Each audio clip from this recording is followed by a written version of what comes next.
our breaking news from this hour. Shams Charania back here with us. And Shams, what can you tell us about a big-time deal out of San Antonio?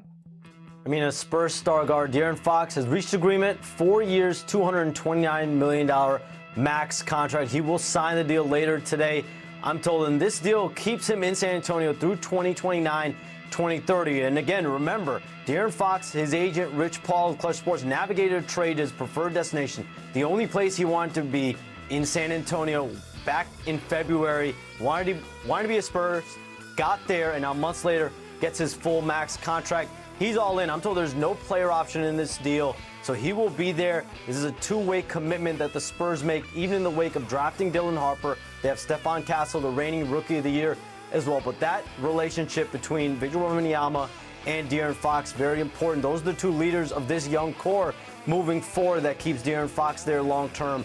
But De'Aaron Fox, Victor Wembanyama, Stephon Castle, Dylan Harper, that's really that young core that the Spurs are going to be relying on as they continue to try to contend in the West. Yeah, De'Aaron Fox in it for the long haul. Shams, thanks so much. And speaking of Texas.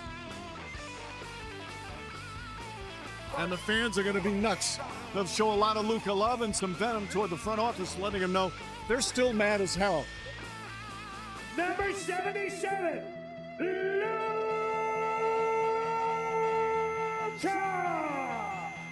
So many emotions, and went out there and just played basketball.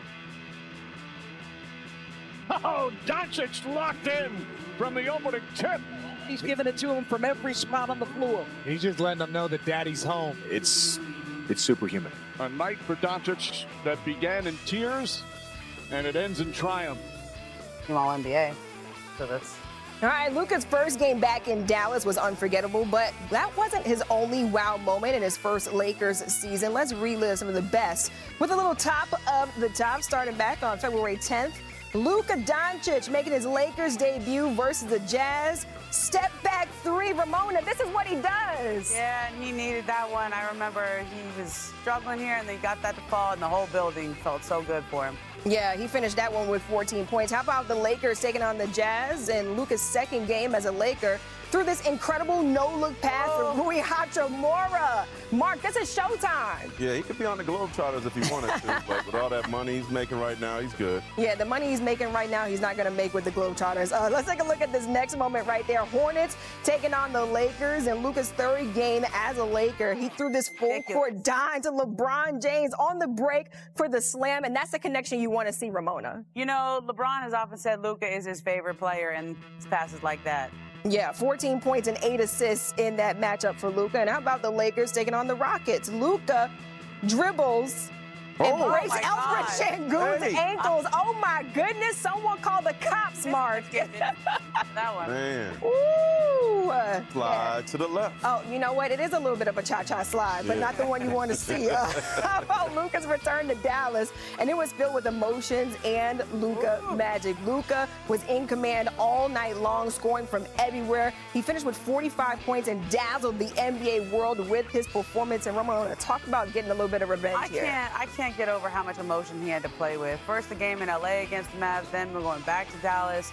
I mean, this man, he looked shell-shocked to me all year long, and good for him for having a great game in that game back to Dallas. And you can see it right there. Laker Nation was fired up on social media once Luka officially put pen to paper over the weekend. This is just a taste of what your timeline probably looked like when you logged on Saturday. And I know the first thing that I did when the news broke was check with our front office insider, Bobby Marks, on social media to see the ins and outs of this contract. So, Bobby, how did the Lakers maybe build from this point on with this Luka extension?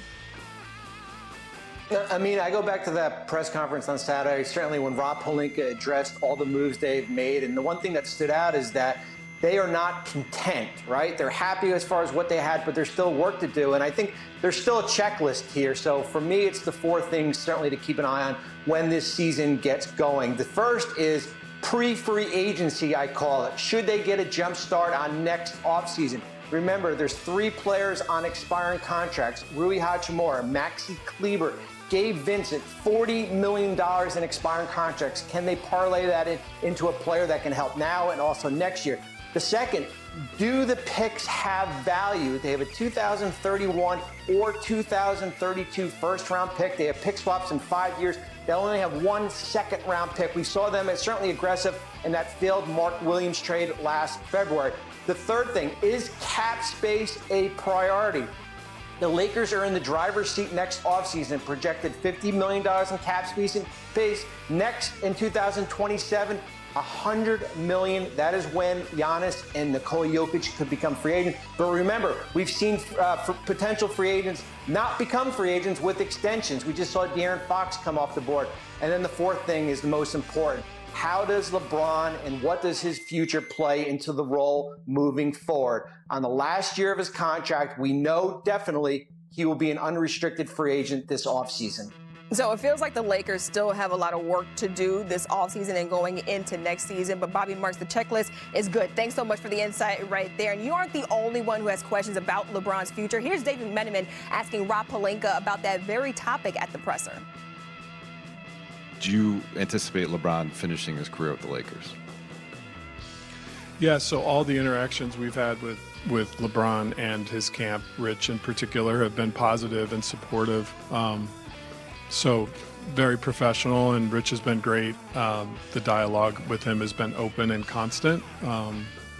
So that to answer that question, and then in terms of LeBron's career, I think the number one thing we have to do there is respect he and his family's decision in terms of how long he's going to play. I think that's first and foremost, and we want to respect his ability to come up with his timetable on that. I think that's really important. But if he had a chance to retire a Laker, that would be great. All right, let's bring in the man who asked that question. David McMenamin here with us covering the Lakers. And Dave, everyone took a notice that LeBron was not at that Luka presser. What message is being sent there? Well, I mean, I can report, according to several sources, that LeBron on Saturday morning, after Luka Doncic inked his contract extension officially, and before he went and greeted us reporters and actually took a photo with a bunch of his teammates, LeBron James FaceTimed Luka to congratulate him on the deal. And certainly, as Ramona alluded to, LeBron has done so much to support Luka in welcoming him to LA since the trade in early February. He spoke about his willingness to play off ball. Obviously, that first game that Luka played at Crypto.com Arena, LeBron James was not the last Laker introduced in the starting lineup. That honor went to Luka as a show of a come on in, this is your team too. And the relationship between Luka Doncic and LeBron, I'm told, involves a lot of respect and reverence. The greater question is, where does LeBron stand with the Lakers? And I'm told that the statement that Rich Paul gave to Shams Charania back in June when LeBron opted in still stands, that LeBron and his representatives will be monitoring the Lakers' moves that they make, because they recognize that there's only a very limited amount of time left in his career, and he wants to be competing for championships whatever time that is. Yeah, so there's a bigger issue happening there between LeBron and the Lakers. And beyond who was and wasn't there, what stood out to you most about seeing Luka Doncic now versus the tail end of last season? Well, certainly it wasn't smoke and mirrors, and it wasn't Photoshop in that Men's Health article and spread of photos. Luka Doncic looks fantastic. I didn't just see him in a suit on Saturday. Last night on Sunday, I saw him in a tracksuit downtown Los Angeles at a Jordan Brand event, a tracksuit and a T-shirt, and the guy looks confident. He's carrying himself, a little bit taller, making eye contact, more smiles.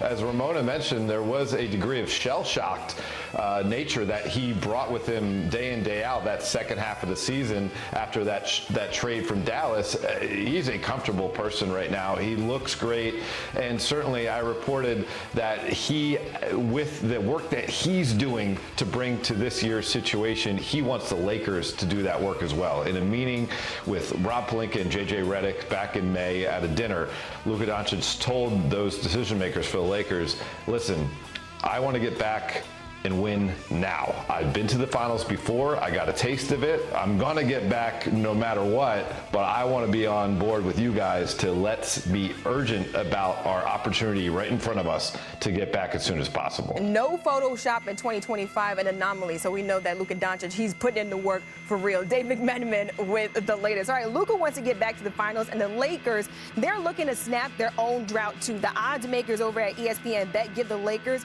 10-1 odds to win the West, which are tied for third best in the Eastern Conference heading into the season. Back here with Ramona and Mark, and you know that Luka wants to take this Lakers team to the NBA Finals. So, Ramona, what should be their first priority? You know, they had one of the best defenses in the league right after that trade for Luka Doncic, which doesn't exactly go together, right? He's not known as a defensive stopper. But they also had added Dorian Finney-Smith, and they started playing a brand of defense that was pretty unique in the NBA. And it was centered around LeBron James as the middle linebacker, quarterback, whatever you want to call him, with that defense. There was a 15-game stretch there. They went 13-2, had the best defense in the league. I want to see if they can recapture that because they've lost Dorian Finney-Smith, and now they have DeAndre Ayton on that back line. So how do you reconstitute that defense to play at that level again? You know, there's 30 teams in the NBA. You can make an argument that 2 of the top 10 players in the league are on the Lakers. Yeah, they are. When you have 2 of the top 10 players in the league, you should be a championship contender. What is going to take them there? They need DeAndre Ayton to be that third guy, that third star. We've seen the potential with him, a guy that could average a 60 field goal percentage, a guy that could always is at over 10 rebounds a game, but he needs to be healthy. He needs to be on the court. He needs to play with a vengeance. He needs to be a shot blocker. He needs to be the guy that everybody expected him to be with the #1 pick in the 2018 draft, and I think he could be that player. I feel like LeBron James and Luka are going to push his games to the next level. And, you know, Reeves is obviously there. So to me, DeAndre Ayton is an X factor on whether or not this Lakers team can compete for a championship. Yeah, really curious to see how it all shakes out, especially with DeAndre Ayton bringing that defense to this Lakers team. All right, still more to come here.